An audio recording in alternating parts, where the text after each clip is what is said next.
स्वास्थ्य सेवाओं में सुधार के लिए बीडीओ ने की जांच। दंडई से लव चौधरी की रिपोर्ट। दंडई मुख्यालय स्थित सामुदायिक स्वास्थ्य केंद्र में 2 एमबीबीएस चिकित्सकों की उपस्थिति के बावजूद मरीजों का इलाज नहीं हो पा रहा था। इस मामले में प्रखंड विकास पदाधिकारी देवलाल करमाली ने जांच की और पाया कि स्वास्थ्य केंद्र में डॉक्टरों की समय सारणी और अन्य सूचनाएं प्रदर्शित नहीं थीं। बीडीओ ने चिकित्सकों को निर्देश दिया कि वे समय सारणी के अनुसार अपनी ड्यूटी दें और मरीजों का उपचार करें। उन्होंने 108 एम्बुलेंस को जल्द से जल्द ठीक कराने की बात भी कही। मरीजों ने बताया कि वे कई दिनों से अस्पताल के चक्कर लगा रहे हैं, लेकिन उन्हें डॉक्टर से मिलने का मौका नहीं मिल पा रहा है। बीडीओ ने मरीजों की समस्याएं सुनी और उन्हें जल्द से जल्द समाधान का आश्वासन दिया। बीडीओ ने उपस्थित चिकित्सक डॉक्टर मनोज कुमार दास और डॉक्टर कुमुद रंजन को निर्देश देते हुए कहा कि सबसे पहले डॉक्टर की सूची अंकित होनी चाहिए और उसमें समय सारणी और किस किस दिन कौन कौन डॉक्टर बैठेंगे होना चाहिए। 108 एम्बुलेंस को जल्द बनवाने की बात कही। बीडीओ के निर्देशानुसार स्वास्थ्य केंद्र में सुधार के प्रयास किए जा रहे हैं। देखना होगा कि स्वास्थ्य सेवाओं में कितना सुधार होता है और मरीजों को बेहतर इलाज मिल पाता है या नहीं। मौके पर lab technician Sunny Kumar, D pharmacist Priyanshu Kumar Thakur, nurse Durga Kumari, Indu Kumari मौजूद थे। हमारे चैनल को लाइक सब्सक्राइब करें। धन्यवाद। आपके द्वारा क्या सजेस्ट किया गया? जो एक पेशेंट को जो फैसिलिटी होना चाहिए पीएचसी में, खास करके सबसे पहली बात है जो डॉक्टर्स होते हैं, तो डॉक्टर्स को अवेलेबल होना चाहिए, तब तो पेशेंट कहीं जाकर के पेशेंट का ट्रीटमेंट होगा।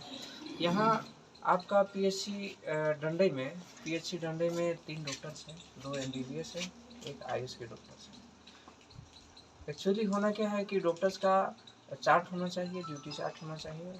वो प्रथम दृष्टिया ड्यूटी चार्ट यहाँ पे नहीं लगा है, बट ये डॉक्टर्स बता रहे हैं कि हमारा रोस्टर है, उन लोगों को हम यही सजेशन दे रहे हैं कि आप सबसे पहले ड्यूटी चार्ट लगाइए, ताकि आने वाले कोई भी विजिट करेंगे, चाहे पेशेंट रहेंगे, चाहे जनप्रतिनिधि अधिकारी रहेंगे, तो उनको आइडिया होगा कि अभी इस समय किन की ड्यूटी है।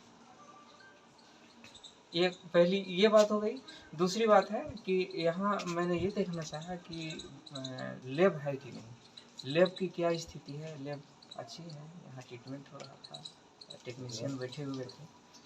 नेक्स्ट है यहाँ चूँकि दवा का जो स्टोर है, यहाँ जो फार्मासिस्ट है उनके माध्यम से दिखाया गया दवा का स्टोर भी अवेलेबल दवा है। बाकी टेक्निकली तो डॉक्टर समझेंगे कि इनको क्या रिक्वायरमेंट किस दवा की है और कौन सी दवा है नहीं।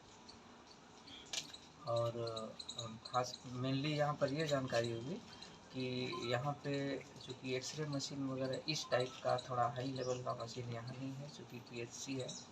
पीएचसी वैसे ट्रीटमेंट वाले जो भी पेशेंट होते हैं उनका सीएचसी में से होता है। यहाँ पे केवल ओपीडी के पेशेंट्स होते हैं जो आते हैं अपना ट्रीटमेंट करवा के चले जाते हैं, बट जो डिलीवरी वाले पेशेंट्स माताएँ हैं, माता बहनें हैं, उनको कुछ दिन के लिए होल्ड किया जाता है एज पर उनकी जो स्थिति है।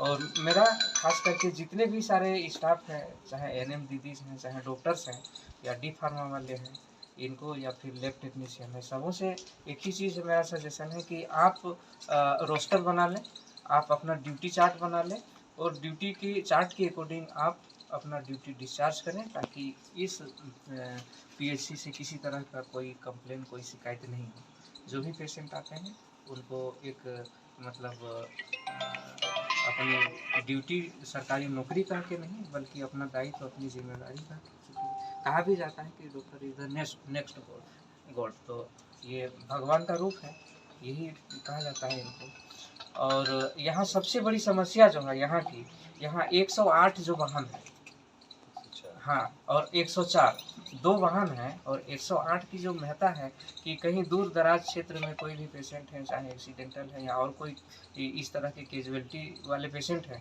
उनको तत्काल यहाँ पर स्वास्थ्य केंद्र में लाया जाता है। 108 वाहन, यही जानकारी हुई कि बहुत दिनों से खराब है, और 108 वाहन खराब होने के चलते इस तरह के दूर दराज में जो तत्काल इलाज की आवश्यकता वाले पेशेंट हैं, वैसे पेशेंट को सुविधा सहायता नहीं मिल पा रही है। एक 104 वाहन है जो इस स्वास्थ्य केंद्र को उपलब्ध कराया गया है, वह भी कारगर है। तो यह भी अपेक्षा हम रखेंगे कि 108 वाहन भी दुरुस्त हो जाए और उसको भी चालू किया जाए। लेकिन सभी गतिविधियों पर मुआयना करने के बाद एक जो सबसे बड़ी समस्या है वो यहाँ बिजली की।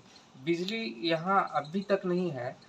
इतने दिन हो गए स्वास्थ्य केंद्र का बना हुआ और चिकित्सकों से पूछने के पश्चात यह ज्ञात हुआ कि कई बार विद्युत विभाग को इससे संबंधित पत्र प्रेषित किया गया, बावजूद इसके अभी तक यह पीएचसी है सो विद्युतीकरण से अभी भी युक्त नहीं हो पाया है।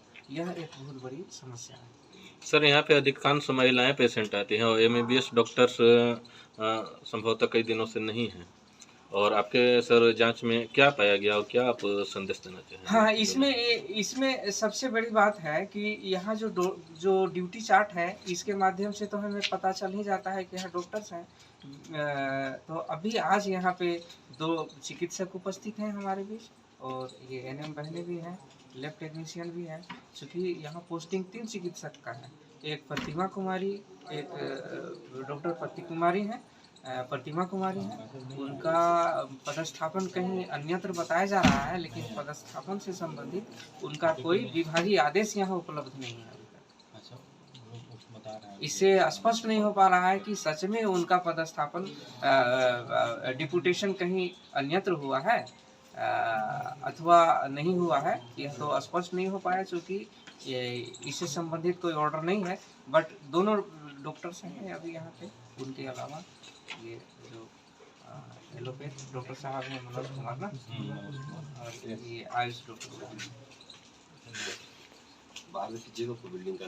तो मेरे साइड से मेरा मैसेज, मेरा संदेश यही रहेगा और सलाह भी यही रहेगा कि चूँकि यह स्वास्थ्य केंद्र है, दूरगामी स्थित है यहाँ, और इस क्षेत्र के चूँकि दूर दराज ग्रामीण इलाके में अवस्थित है यह स्वास्थ्य केंद्र, इसलिए मैं यही सलाह देना चाहूँगा सभी डॉक्टर्स को और जितने भी चिकित्सा कर्मी हैं कि आप समय पर यहाँ आएँ और आप जो भी मौका मिला है, सौभाग्य है कि ऐसा